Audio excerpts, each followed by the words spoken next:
Alright, I've had this Chevrolet Spark for a little bit over a month now, and I just wanted to do a quick critique of it because actually I have driven it quite a lot over the last month, and I just wanted to point out some really cool things about it and some of the downfalls, which aren't very many, and just give you a quick run through. I am moving from a Dodge 2500 Ram truck to a Chevrolet Spark for just a month because my truck is in the beauty shop getting some minor cosmetic things done, a couple electrical things of that nature, just getting some little things fixed up.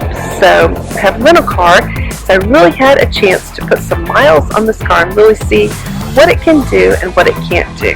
Alright, so let me introduce you to the Chevrolet Spark.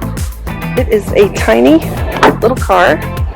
Look how little it is. There's a Toyota Tundra right there, and here's the Spark. It's quite small. One of the things in the beginning that I had a little bit of trouble getting used to was to open the back door. The handle is here.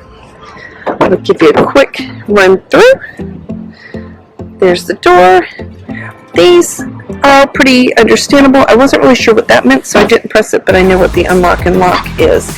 One of the things here at the helm, I guess you would call it, in the cockpit, a couple of the things that I felt were a little bit of a downfall was all things that are right here. Start up so you can see. One of the strange things was that you have how many miles per gallon you get. You have how many miles you've gone, how much fuel you have, but there was nothing there that ever told me how many miles to go I have, and I figured that would be something that was pretty easy to be displayed if you have all that other information. The other thing is, and I did not read the manual, I could never really figure out the radio, when it's on, when it's off. I think this is just a mute button, so I wasn't sure if I was supposed to turn it off before I turned the car off or what was going on there. Another confusion is, why is the space for the coffee mug so small? And it could be just that this is a compact car, and that could be easily remedied. You could simply bring 2 coffee cups. Another odd feature was the placement of the radio and air conditioning controls. I tend to scroll through channels on the radio, and the air conditioning is right there. And it is Florida, so I usually have it blasting on high, and this car does cool down very quickly. But with it blasting on high, my hand was always over top of the vent in order to change channels.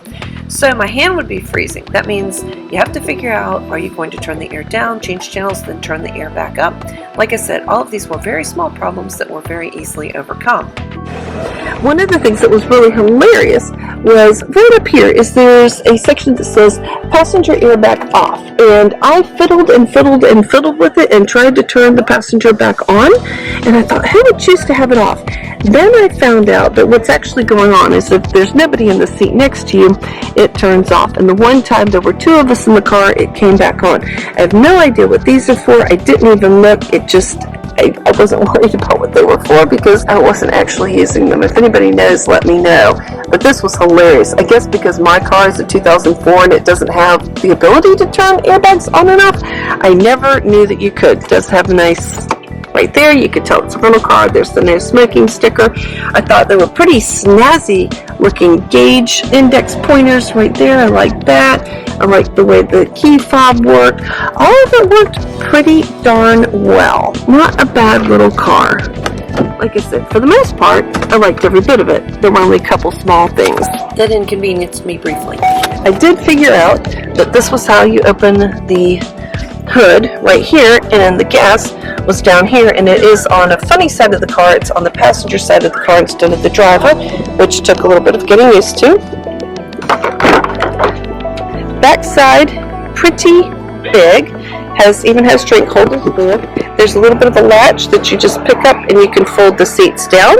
I found that to be pretty convenient because I actually transported a mower in the back of this thing. I actually folded these down and put a mower in there. But the car is not a bad car. Gas mileage is about 34 miles per gallon, which is pretty phenomenal. So that is the quick and dirty on the Chevrolet Spark.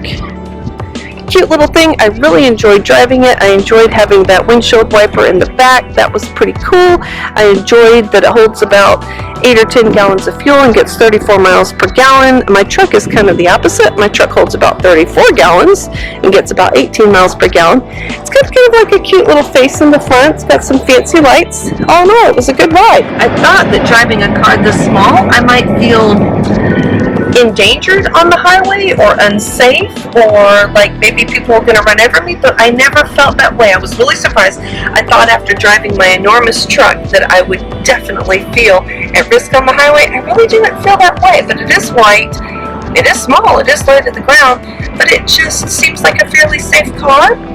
Everybody seemed to notice me. Nobody ran over me, and I never got any strange feeling of fear, which I really thought I would. I really thought I'd be nervous about that. But then again, I drive very, not offensively, not defensively, but I'm very careful and I just don't tick people off. Alright, I'm at the end of the driveway, so I've got to go.